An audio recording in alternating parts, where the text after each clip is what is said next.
Okay, good afternoon, everyone. That's my pleasure to chair this afternoon session, the first afternoon session. My name is Maria Andrzejewska. I'm from Poland, working for the UNEP, United Nations Environment Program, Grid Warsaw Center. Dealing mainly with environmental issues and also lots of GIS, geovisualization, different techniques. I have the pleasure to, I haven't had the pleasure to work with Henk and Antonio, those marvelous time when we were playing together in White Dreams. So a little bit in the technology, but not so much probably as you are. So I'm really curious to listen to all the presentations and learn a lot from the presenters.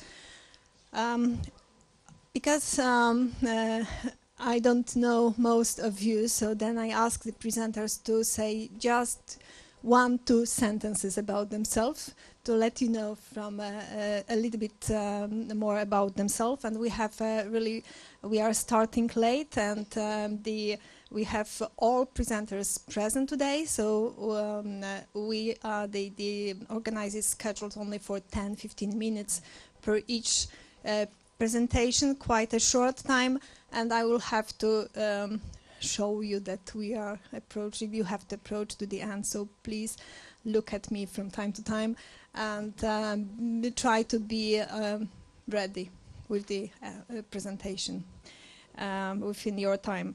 Okay, our first presenter, Massimo Rumor, who is a professor at the University of Padova, will present a standard-based framework for real-time 3D large-scale geospatial data generation and visualization over the web, together with Alessandra Scotta from Geodan, who will also, as I understand, be active. Thank you very much. Well, I'm not talking as a professor at the moment. I'm talking as a founder of this company dealing in geographical information system and having a cooperation with Geodan at the moment. So, shall I manage that stuff, or you're doing that? You have to present it. It's on the table. Oh, okay, thank you very much. This one? Yes, on the white one. You have to turn The it white around. one, all right. Yes. When I was asked to come and present here in my microphone, yes, and I heard again this word geodesign, it came to my mind an experience I had many years ago. That you can imagine. I'm working in this field since 81, 80 probably. So at that time, planners were the only user of GIS technologies, and the tools we had were really rudimental, and tools and data, both of them were expensive, rather expensive. So at that time, I had the luck to work for an organization that could afford, the use of such systems, and that was the city of Padova. So what we did at that time, the urban plan of the city was designed with the aid of a GIS system. I mean, not only drawn maps, but designed with the help of the system. We had very accurate and detailed data, topographic data, descriptive data about buildings and other features of the city to be considered in the planning phase. And then we decided rules with the planners, rules that eventually were able to produce a few plan proposals completely automatically. That at the time we called that computer-aided planning. Now the geodesign world is much better. I agree with that. And that the presentation we made in the International Congress of Planners in Tokyo and in Melbourne at that time. So it had a certain wide audience in that experience. Then we jump some years later, many years later, and we had another experience now as a company with the city of Follonica, which is a medium-sized city in Tuscany, and they wanted to upgrade the urban furniture of their oldest district, very interesting place, by the way, and to build bike paths, etc., etc. So they said we need to have a participatory process. All right, we can help with that. And so we proposed them to build a 3D model of the district to include the diverse alternatives and to invite the people to interact with this proposal. So that was geodesign and participation combined. That the first use we had of we call City View, which is a framework for 3D modeling and visualization that we were developing at that time. So City View, that's this plugin free CGML, etc., integrating feature, limited feature in a web page, and was available for web and desktop application. Of course, he had some problems. First of all, it lacked a simple and fast modeling mechanism. Anyway, that's what we did, just a few slides. That's, you see the model of a city and the different type of furniture, the chairs and the lighting system, etc. The people could interact, they voted. At the end, the city actually used this participatory, the result of the process to make the final decision about the plan.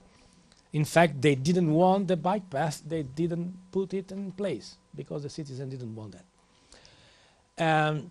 So after that experience, we decided to continue developing this framework in order to have it easier to use and available to greater number of organizations.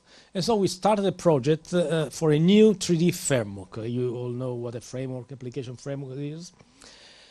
And that was a big investment for us. But we considered that the use of 3D information was growing and necessary for a wide range of application. The application requirements were increasing, so we need a more complicated and powerful tool.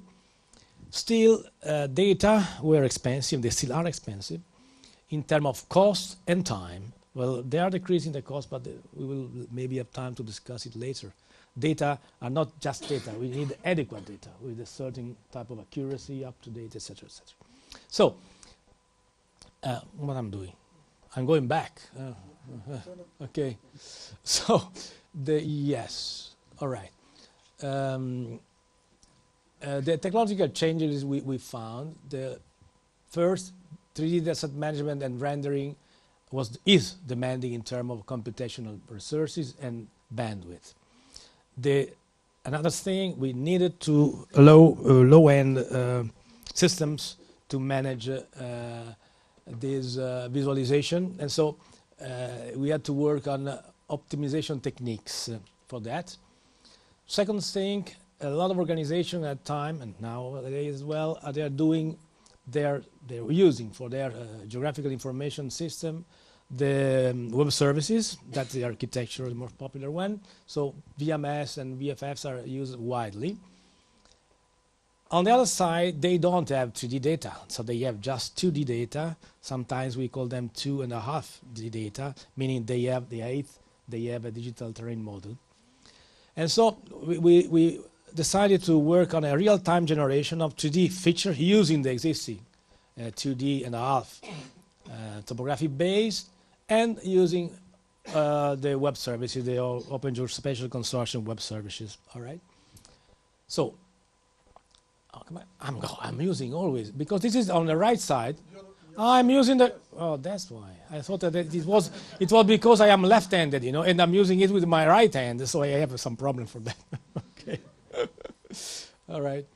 So the project is to extend the current 2D framework that we use to develop our GIS application and transform it in a 3D framework. So adding, to this framework, 3D visualization and querying with good performances, even with low-end computer, and keeping the ease to develop and portability and support of a browser, etc., that we had in our 2D framework.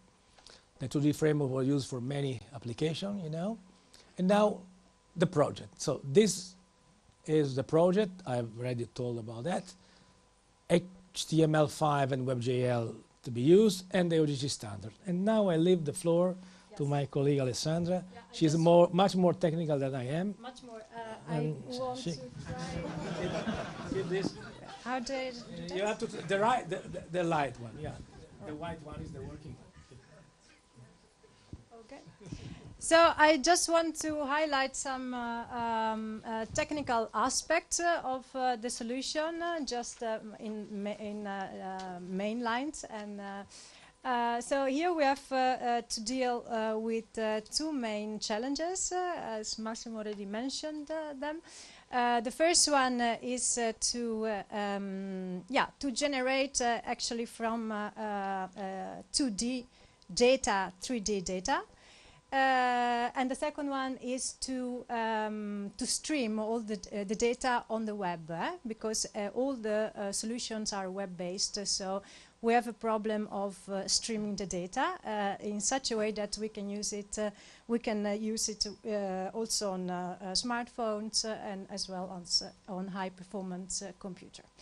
So, so this is very quickly the architecture of the 3D framework, which is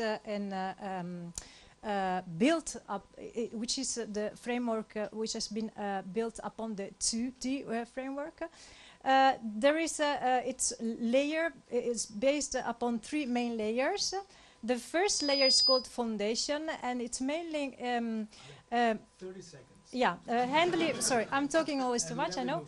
I want just to highlight that the foundation is managing the ellipsoid and projections on the fly. We are reprojecting on the fly 3D data on the web, and the rendering is mainly performed via chunked level of details data, which means actually that when the camera is moving, so the observer moves his viewpoint, only the images within the viewpoint are loaded on the web, and using also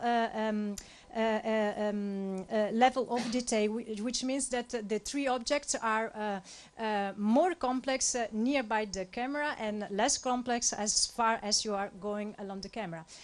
Just very quickly, I want to mention that the orchestration of the layers, because we're talking about generating 3D data from OGC services. So for terrain, for example, via VMS, and for buildings via VFS, which are extruded on the fly. And then on top of that, very quickly, I want to mention the query layer, which is performing queries upon the data which is delivered on the web. It's a technology based upon open source libraries. No, I just mentioned some of them. And this is what I meant about the terrain streaming, which is chunked, based on the images which are loaded within the viewpoint of the observer. This is what I already. What we want to would like to show is the video to get an impression of how it works, and the video will show the 3D part of the framework. Don't forget there is also a link between the 2D and the 3D. So this is mainly the 3D.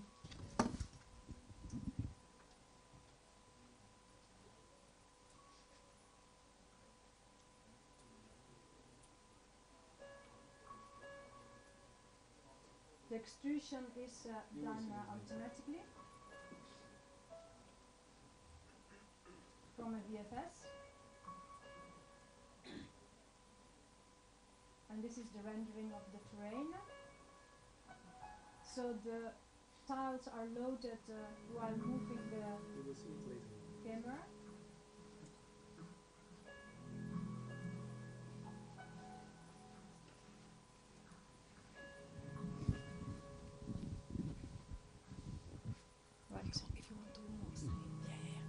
Okay, these are the objects which are with more details, less details, and far away, less and less details. For rendering, they are using a style layer descriptor.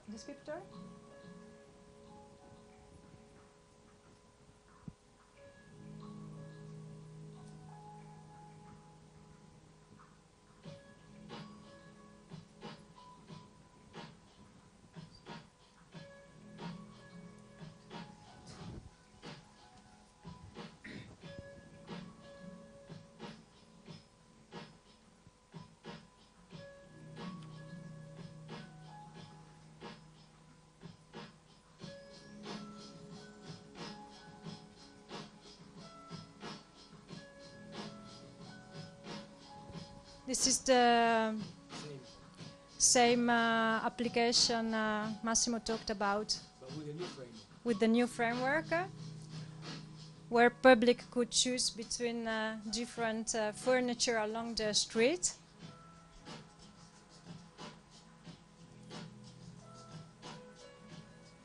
So you can see they can choose between different solutions.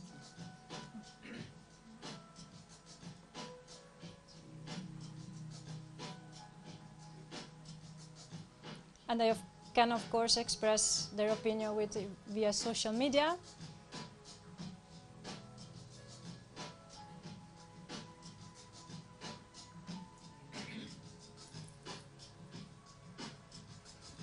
Oh yeah, this is also interesting. They also managed to visualize the cables and pipelines underneath the terrain, and as well as above the terrain objects.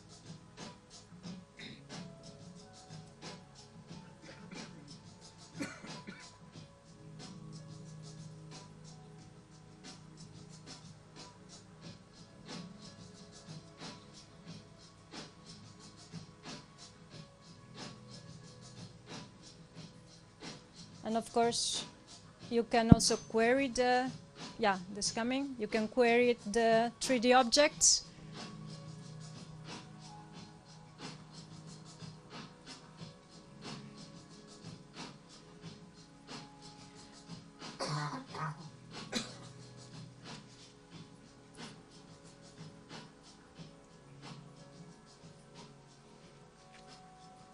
For the technical people in the room, these are the technology used. So completely open source and standard based. And it's an embeddable, skinnable, configuration based solution. So I give back the We have just floor. one more slide as the conclusion. Yeah? I guess so. Can you go on with the right hand and the right arrow? Yeah. So this is already functional, but we are planning many developments. The streaming strategies achieves very good result. We have 50 to 60 frames per second normally, and occasionally drop to 30, 40, but that's quite enough. Modularity and flexibility are one of the key results. And we are going to adopt this framework for all our applications. So on top of the old 2D application, now everybody will have the possibility, if they have at least the data with this kind of information, to have the visualization and navigation into a 3D scene. Here's another one. That's the right one. So technology is becoming available for the design. We think so. We don't think we have adequate data sets, so we have a lot of data, but they are not so adequate, meaning updated, accurate enough, etc., reliable enough. There are many questions here. But then we are hoping that this is going to be a good success, and at the end, geodesign will become design, so the geo is going to disappear. This is where a technology has reached its maturity and delivering the real good result for the society. Thank you very much.